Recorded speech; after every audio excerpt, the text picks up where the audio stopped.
کمیسیون مرکزی انتخابات ترکمنستان گفت که در انتخابات پرزیدنتی روز یکشنبه قربانگلی بردی محمدوف رئیس جمهوری فعلی بیش از 97% رأی مردم را به دست آورده بار سوم و این دفعه به مدت 7 سال رئیس جمهور شد. ترکمنستان معیار حضور رای دهندگان را در قانونگذاری پیش بینی نکرده است، ولی طبق معلومات کمیسیون مرکزی انتخابات بیش از 95% مردم رای دادند. برای کرسی پرزیدنتی در مجموع 9 نفر مبارزه برد. رقیبان اصلی بردی محمدوف در انتخابات از مقامات سطح پایان حکومتی، وکیلان و رهبران برخی از شرکت‌ها با شمول رهبر یک حزب نوتأسیس بودند. برنامه آنها تقریبا یکسان بوده، داوطلبان سیاست رهبری کنونی را دستگیری می‌کردند.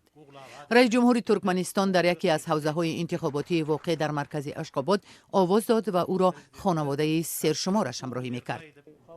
مقامات ترکمنستان سال گذشته با وارد کردن اصلاحات به قانون اساسی کشور محدودیت سن و سال نامزد را که 70 سال معین شده بود از بین بردند. این اصلاحات عملاً راه را برای رهبری بدون محدودیت پرزیدنت فعلی هموار کرد.